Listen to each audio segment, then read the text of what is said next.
Mister Ahmad Ayaz हमारे साथ इस वक्त मौजूद है। अयाज साहब, आपने अभिजीत जसरोटिया साहब को सुन लिया है कि जम्मू कश्मीर में क्या क्या बदल गया, कैसी चीजें हो गई हैं, बेहतर तरीके से हो गई हैं।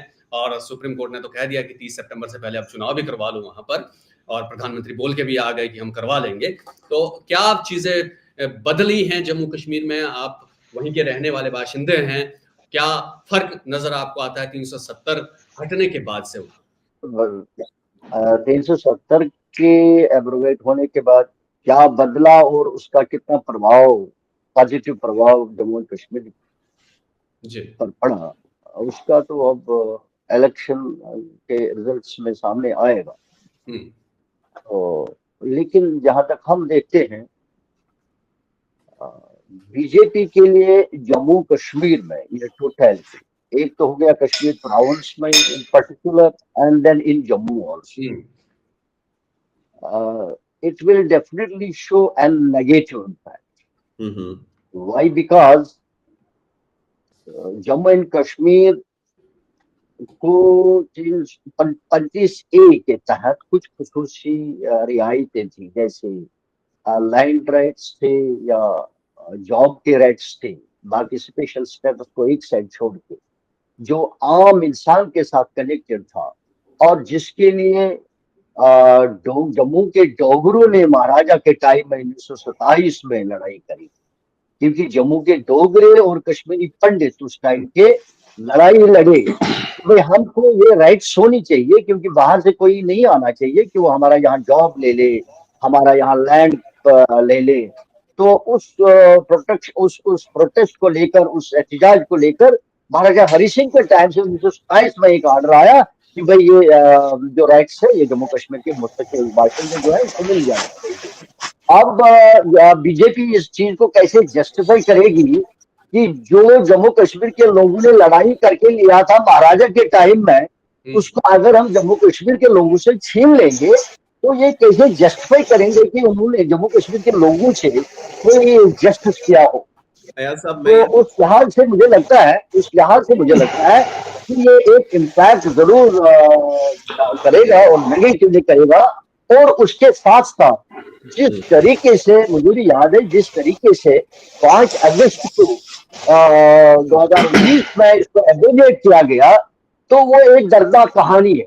वो एक बहुत बुरे तरीके से हुआ कि सब लोगों को बंद करके किसी को बाहर ना जाने दिया जाए, कनेक्शन, टेलीफोन कनेक्शन काटा जाए, ट्रांसपोर्ट बंद हो गया। तो एक एक जबरदस्ती का सा आलम था जमहूरी निजाम में। तो डेफिनेटली इसका लोग रिएक्ट करेंगे, जो मुझे लगता है। और इस वक्त जम्मू कश्मीर के लोग, खासकर कश्मीर के लोग, शायद ज्यादा पार्टिसिपेट करेंगे वोट्स में, वोट देने में, इसलिए क्योंकि वो नाराजगी का इजहार करेंगे, मुझे लगता है बीजेपी। Should I respond? मैं जवाब दूं? Should I respond?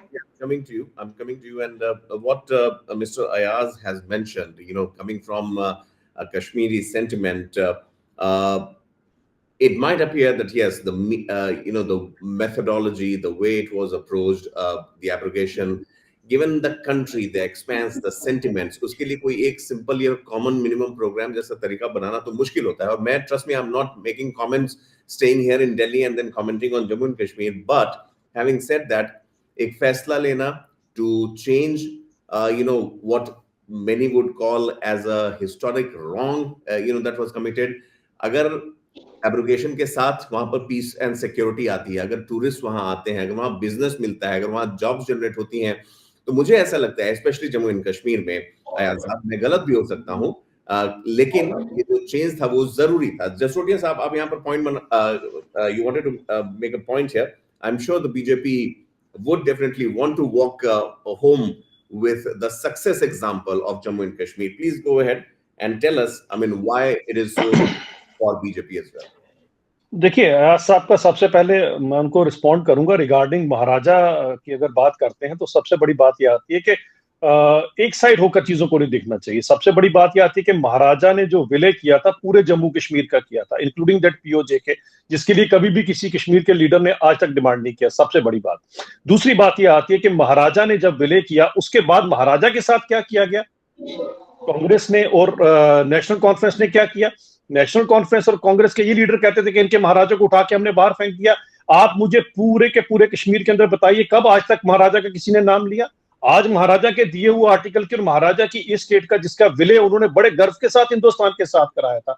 शायद महाराजा की हिस्ट्री को बहुत कम जानते होंगे लोग। 1932 की पहली राउंड टेबल कॉन्फ्रेंस में अगर लंदन के अंदर किसी ने अगर हिंदुस्तान को पूरी इंटरनेशनल लेवल में आजाद करने की बात की तो महाराजा हरि सिंह की बात की थी, लेकिन महाराजा हरि सिंह के नाम पर आज तक किसी ने नहीं किया। उनके नाम पर सियासत जरूर की गई यहाँ पर, और जो कुछ भी महाराजा ने किया वो हिंदुस्तान के साथ मिलाने के लिए किया गया। और अगर आज पूरी तरह से विलय हो गया तो मुझे लगता है सबसे ज्यादा शांति अगर किसी को मिली होगी तो महाराजा साहब की आत्मा को मिली होगी शांति। But I can very well understand the difference between secular and pseudo-secular over here. That's a problem with Jammu and Kashmir, and we have really suffered in the hands of such sort of people.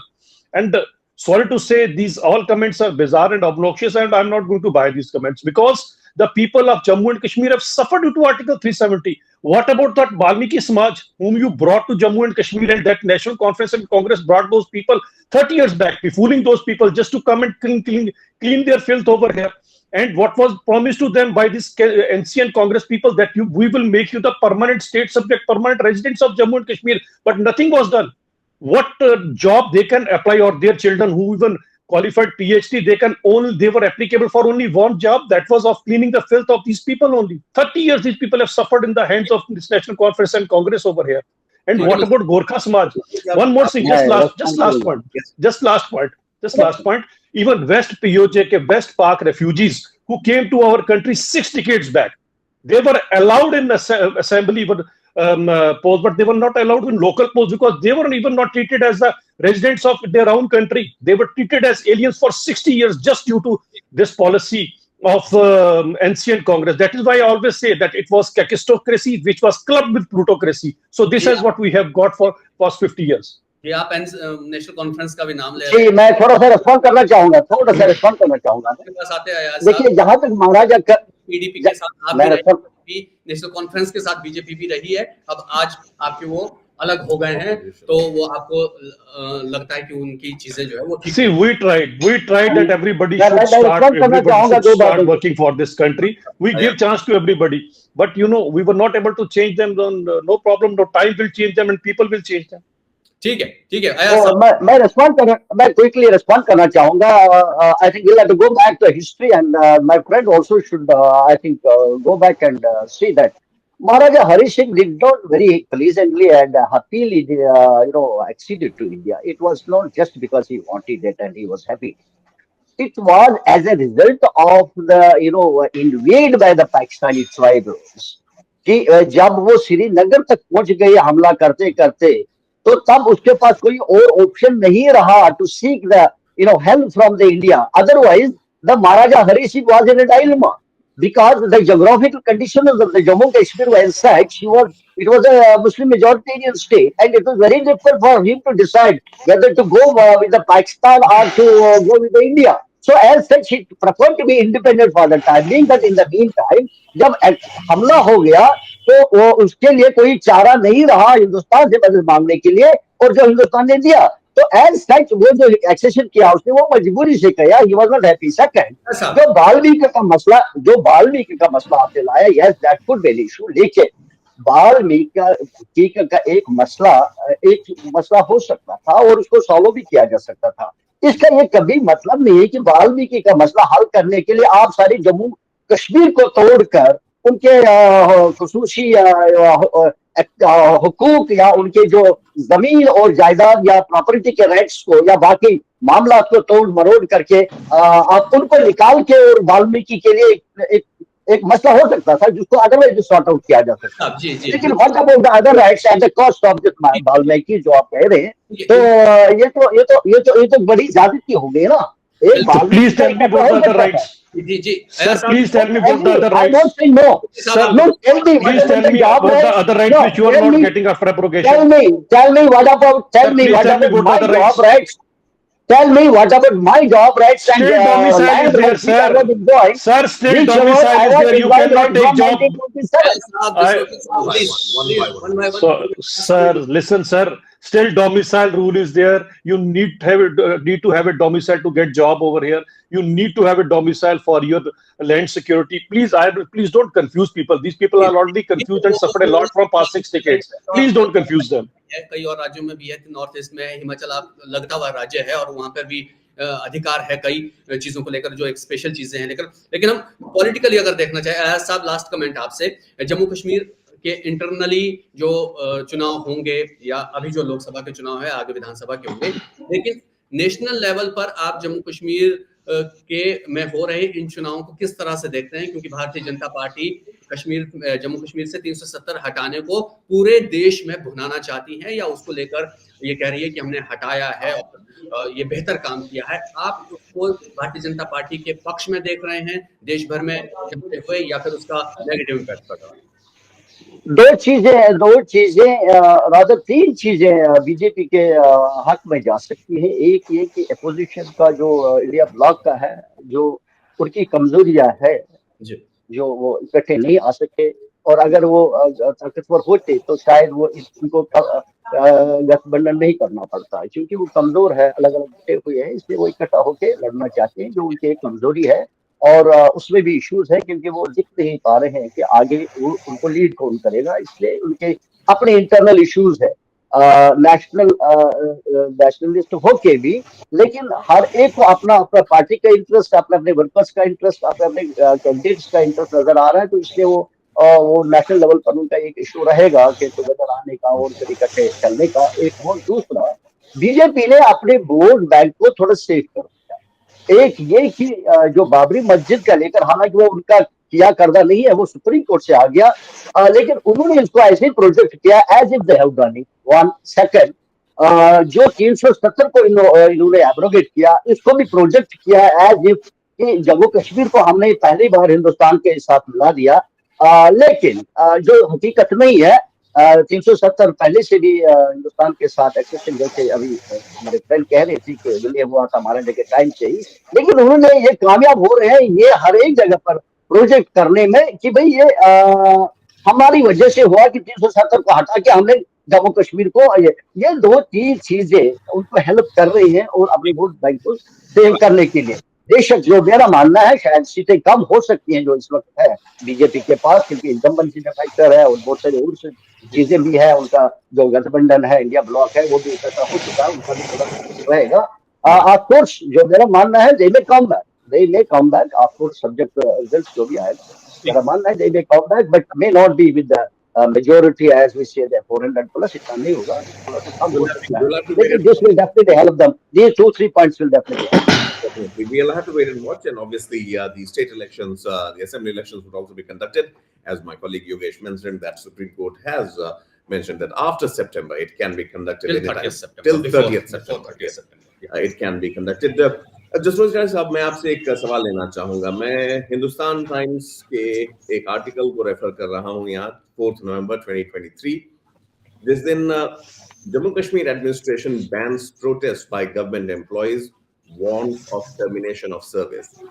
एक particular तरह का protest हमने देखा था साल 2022 से, जहां तक मुझे अगर याद है। कुछ गवर्नमेंट एम्प्लॉइज कश्मीर में न रहकर जम्मू शिफ्ट करना चाहते थे और वहां उन्हें कश्मीर में काम करने के लिए उनका कहना था कि यहाँ पर आतंकी हमले उन पर हो जा रहे हैं। हमने देखा था कि जो स्पोरेडिक, मैं ये तो नहीं कहूंगा रेगुलर, लेकिन जो स्पोरेडिक इंसिडेंट्स जम्मू कश्मीर में हो रहे थे, उसमें अक्सर से भी जो वर्कर्स आ रहे हैं उनको टारगेट कर रहे थे, कर ही रहे थे।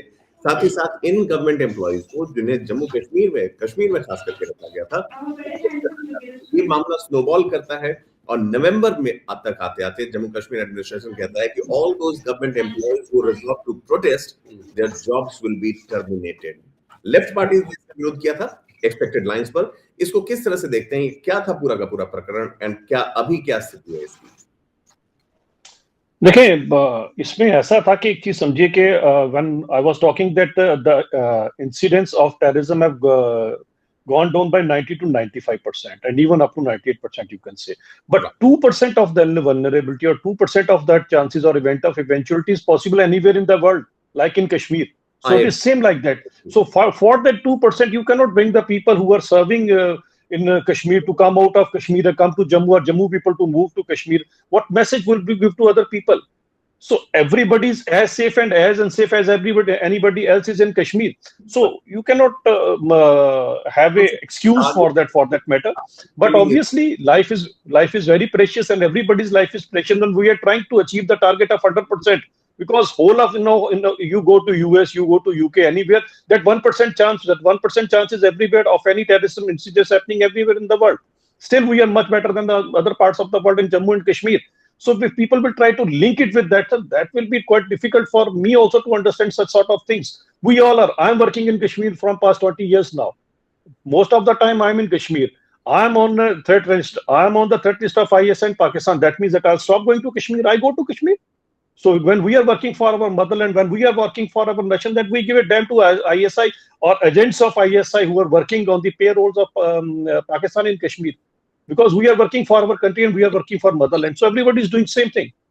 जी ठीक है। जसरोटिया साहब बहुत बहुत शुक्रिया आपका हमसे बातचीत करने के लिए। अहमद अयाज साहब आपका भी बहुत बहुत शुक्रिया हमसे जुड़ने के लिए। दोनों मेहमानों का बहुत बहुत शुक्रिया। तो जाहिर तौर पर जम्मू कश्मीर का जो मुद्दा खासकर 370 का है, उसका भारतीय जनता पार्टी जाहिर तौर पर पूरे देश में अपने हिसाब से राजनीति फायदे के लिए उसको उठा रही है। उसका ये भी कहना है कि हमने देखिए पॉलिटिकल पिछली बार मैनिफेस्टो में इसका जिक्र किया था, तो हमने वो पूरा भी कर लिया, लेकिन वो बात इलेक्टोरल बॉन्ड पे थोड़ा बच जाना चाहती है, वो मशीन पॉलिटिक्स पे बच जाना चाहती है, वो एम्प्लॉयमेंट के मामलों पर बच जाना चाहती है। लेकिन ये सारे मुद्दे भी जाहिर तौर पर चुनाव मैदान में हैं और उठ रहे हैं, और आगे के लिए जाहिर तौर पर वो इम्पैक्ट कितना डालते हैं वो देखने वाली बात होगी। Well, definitely the jury is still out. The first phase of elections is underway, and our thanks to Mr. Jasrotia and Mr. Ahmad Ayaz for speaking to One India.